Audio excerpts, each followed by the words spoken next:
Hola, ¿qué tal? Soy Gerardo Cabrera, periodista, y bueno, estamos ahora con el señor Segundo Manuel Galvez Ríos, historiador ayabaquino. Segundo, ¿qué tal? Muchas gracias por el tiempo, por recibirnos aquí. Cuéntanos un poco de tu vida, no sé, cómo comenzaste tu vida en Ayabaca. Bueno, yo nací en Ayabaca el último día del año 1948 y hasta los 11 años viví en Ayabaca. 11 años que sin duda para toda persona, los años de su niñez son sin duda inolvidables. Y cómo no recordar esos primeros 11, 12 años que viví en la tierra, en Ayabaca, donde pues adquirí esta personalidad que ahora exhibo, Ujú. ayabaquina, porque ya después el tiempo me llevó a vivir a Sullana, a Piura, Trujillo, Lima, luego al exterior, pero de vez en cuando sí regresando a la tierra, no con mucha frecuencia, Ujú. pero siempre en el seno de nuestra familia, de los Galvez Ríos, la conversación dominical, los hermanos siempre tendíamos a reunirnos eh, después de un almuerzo, la conversación siempre el tema obligado era la querencia, Ujú. la tierra chica, ¿no? La tierra que nos dio esta socialización primaria que se llama de una identidad que es imborrable, el ayabacanismo. Vaya, qué bonito, ¿no? Como saben, esta es una conversación que vamos a tener con Segundo, historiador, eh, que ya radicas en Lima, ¿no? Cuéntanos, o bueno, cuéntame un poco, Segundo, tus estudios, dónde fueron y cómo es que te especializaste para ser historiador, ¿no? Bueno, yo comencé educación superior en la Universidad Agraria La Molina, pero mi pasión era historia. Ujú. Así que ya un poco, con muchos años ya en educación superior, comencé mis estudios de historia en la Universidad Nacional Mayor de San Marcos, en donde tuve como maestros, historiadores, Lauro del Pino, y sin duda mi mentora, la persona que más ha calado en mi formación intelectual, en mi formación histórica, la piurana Ela Dunbar Temple, una historiadora conocida a nivel nacional e internacional, que además, ella piurana, Ujú. pero que además por la parte materna, los Aguilar, era un viejo tronco ayabaquino. Ah, sí. Y ella incluso recuerdo en conversaciones cuando yo era su alumno, daba cuenta de un conocimiento de esas historias regionales muy valiosas, e importantes. Mm. Y posteriormente, ya profesionalmente, he trabajado para la Comisión Permanente de Historia del Ejército, en donde he sido de la planta de investigación histórica. Hemos escrito en forma colectiva muchos trabajos sobre la historia institucional del Ejército del Perú.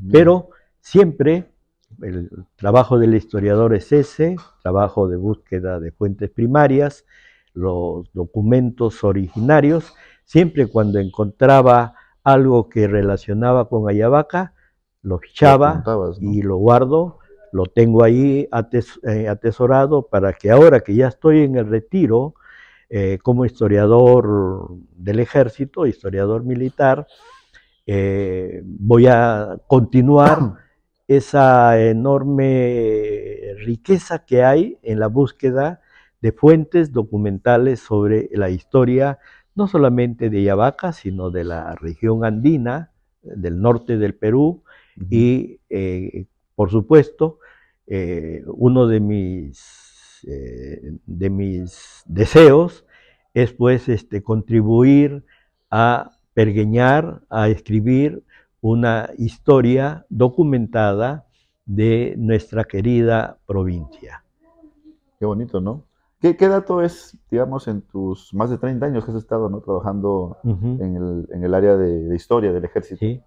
Eh, ¿Qué datos recuerdas o qué datos recuerdas de Ayabaca, ¿no? ¿Algún dato que te haya llamado la atención, por ejemplo?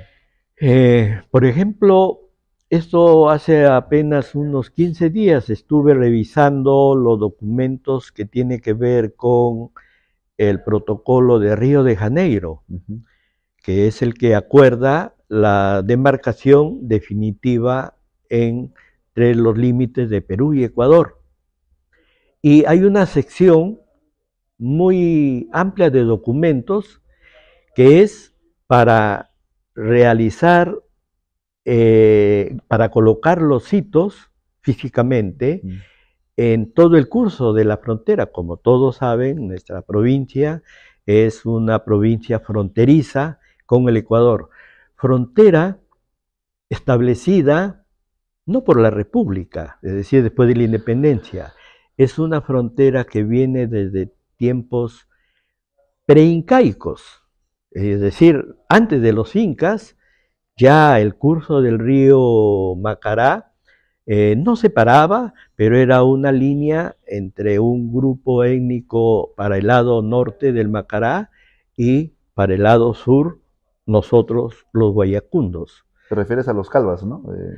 El río Calvas y todo lo que es el inicio desde el Quingo, el Calvas y luego el Macará. ¿No? Que al final es la misma línea, ¿no? Así es. Entonces, por ejemplo, como tú preguntas, buscando en esos documentos del protocolo de Río de Janeiro, hay muchos documentos que dan cuenta de esta historia minúscula, porque es una historia quebrada, cerro a cerro, de por dónde debía de ir la línea de frontera.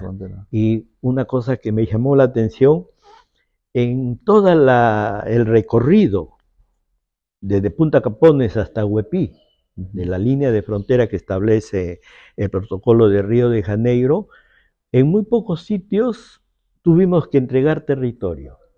En muy pocos sitios. ¿Por qué? Se mantuvo la línea ancestral del río. Como señalé, desde tiempos preincas, luego durante los pocos años, porque el dominio incaico en la región Ayabaca fue prácticamente de 60 años, poquito, ¿no? Muy poco. Claro, desde que Tupac Yupanqui conquistó. Exacto. Hasta que llegó Francisco Pizarro, ¿no? Y en esos pocos territorios que hemos tenido que ceder, está justamente en la región de Ayabaca, en las nacientes del río de la quebrada Quingo, ¿no? En los llamados páramos de, no recuerdo ahorita el nombre del macizo más alto que hay, ya en el momento máximo de la cordillera real antes que se interne en lo que ahora es el territorio ecuatoriano. Y ahí perdimos, según estos documentos de Bras Díaz de Ayar, que es el técnico que en el mapa dice no, y él envía a algunos ingenieros para que hagan el recorrido in situ, dice no, estas 3 quebradas van a quedar para Ecuador y ahí es donde perdemos 3 quebradas. ¿Y por qué? Porque en ese territorio, no hay ninguna casa. Porque si hubiera una casa, iban y le preguntaban, ¿usted tributa o paga o se ha bautizado para la parroquia ecuatoriana o la de Ayabaca? Entonces, usted si ha nacido ahí, ese territorio pertenece a uno o a otro. Pero no había.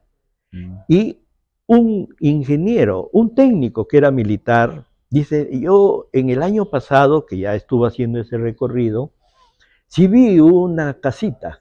A ver, vamos a buscarla. Vamos a buscarla. No la encontraron, así que no podían estar esperando ahí. Dijeron, ya, estas 3 quebradas quedan para el poder de Ayabaca.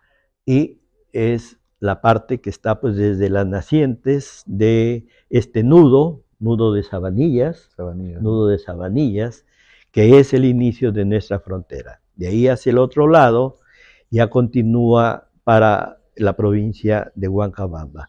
Esas son cosas simpáticas porque no es solamente historia internacional, historia de diplomacia, sino también tiene que ver con el poblamiento peruano que hubo inicialmente en ese tiempo.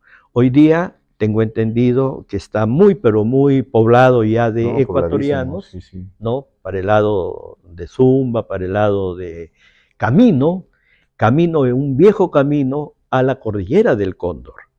Cordillera del Cóndor, que desde el inicio de la conquista fue una zona minera. Y por ser una zona minera, las nacientes de ese río donde se inicia la Cordillera del Cóndor, es que la corona española estableció el límite de fronteras y la quebrada que bajaría hacia el Macará era la parte peruana y el otro lado sería para hoy día nuestro pueblo hermano del Ecuador, con el que ya no tenemos ninguna disputa, pero en mis historias que he realizado, por ejemplo, en la campaña del 41, con qué